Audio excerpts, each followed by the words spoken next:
tout ce que nous pouvons créer, nous, c'est à partir de ce qui existe. C'est à partir des travaux déjà effectués.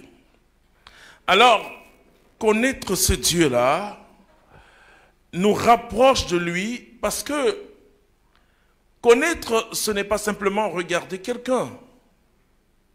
Connaître, ce n'est pas simplement entendre parler de quelqu'un. Connaître, ce n'est pas voir, ce n'est même pas regarder. Connaître, c'est connaître. Amen. Connaître, c'est avoir une relation véritable avec cette personne.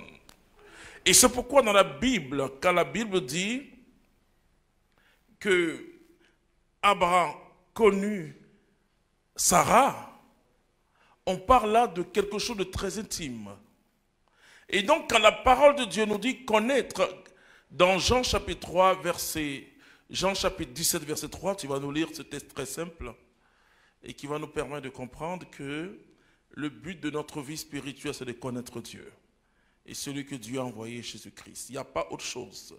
Ce n'est pas la prière, c'est ni le jeûne, mais c'est connaître Dieu. Amen. Jean chapitre 17, le verset 3. Or, la vie éternelle... La Bible parle là de la chose la plus importante. La chose la plus importante, c'est la vie éternelle. Vous vous souvenez de ce jeune homme riche qui a demandé à Jésus, qu'est-ce qu'il faut faire pour avoir la vie éternelle? Qu'est-ce qu'il faut faire pour avoir la vie éternelle? Continue. Or, la vie éternelle, c'est qu'ils te connaissent. C'est qu'ils te connaissent.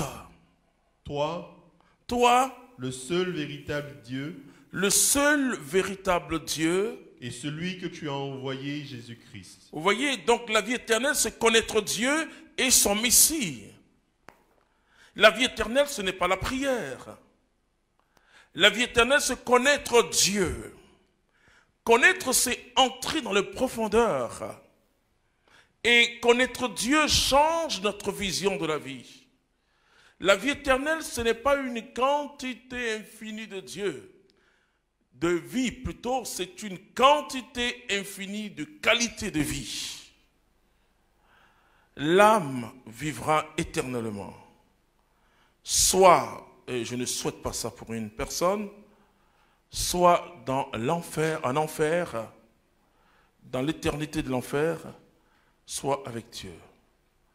Et quand vous lisez Matthieu chapitre 25, à partir du verset 41, tu vas nous lire ça, vous allez comprendre pourquoi j'insiste sur le mot connaître.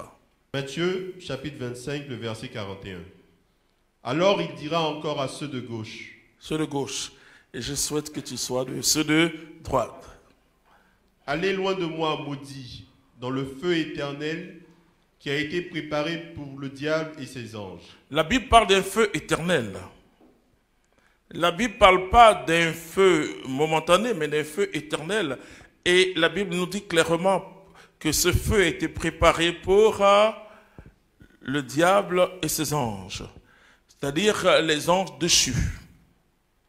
Alors, connaître Dieu, c'est entrer dans les profondeurs de sa personne.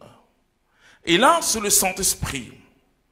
C'est le Saint-Esprit qui nous fait découvrir Dieu. Tu vas lire 1 Corinthiens chapitre 2. 1 Corinthiens chapitre 2. Tu vas prendre à partir du verset 11. 1 Corinthiens chapitre 2. Tu vas prendre à partir du verset... Qui donc entre les hommes sait ce qui concerne l'homme, sinon l'esprit de l'homme qui est en lui? De même, nul ne connaît ce qui concerne Dieu, sinon l'esprit de Dieu. Or, nous n'avons pas reçu, nous, l'esprit du monde, mais l'esprit qui vient de Dieu, pour connaître les dons gracieux que Dieu nous a faits.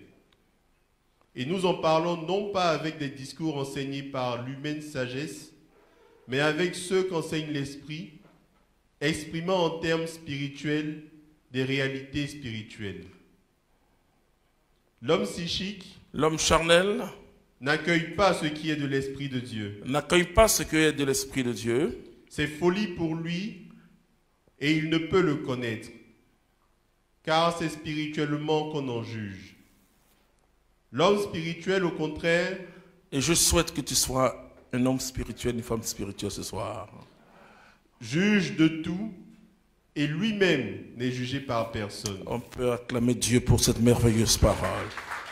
Non, non, c'est très important, mon frère, ma soeur. C'est-à-dire que qui connaît Dieu si ce n'est l'Esprit de Dieu? Qui connaît aussi l'homme si ce n'est l'Esprit qui est en lui? Donc, le Saint-Esprit nous fait connaître Dieu dans ses profondeurs. Alors, je vais maintenant vous parler de connaître le Dieu qui appelle à l'existence ce qui n'existe pas.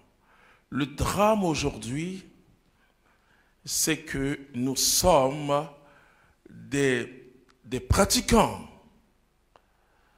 mais il y a très peu de croyants. Vous savez ce que les Juifs nous ont dit? Et ça nous a touchés.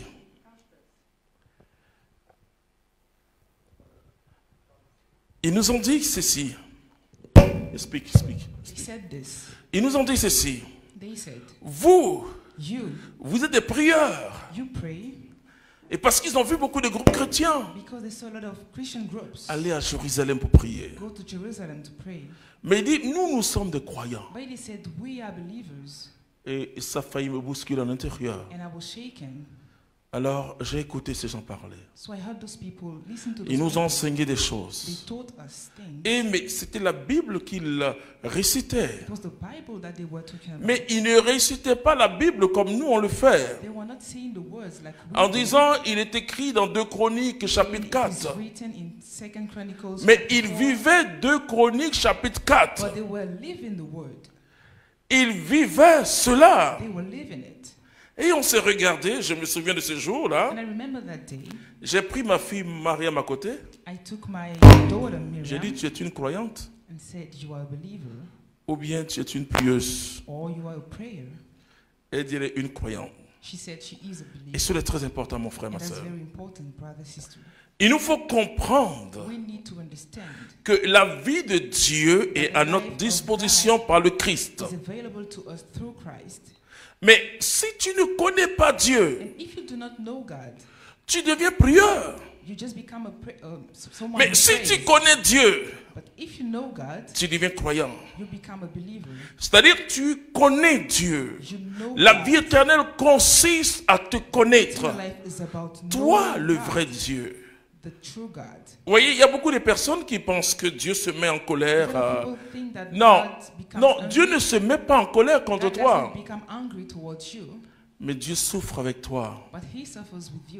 Quand tu es dans le péché, quand tu es dans quelque chose de terrible. Parce que Dieu veut pour toi la connaissance.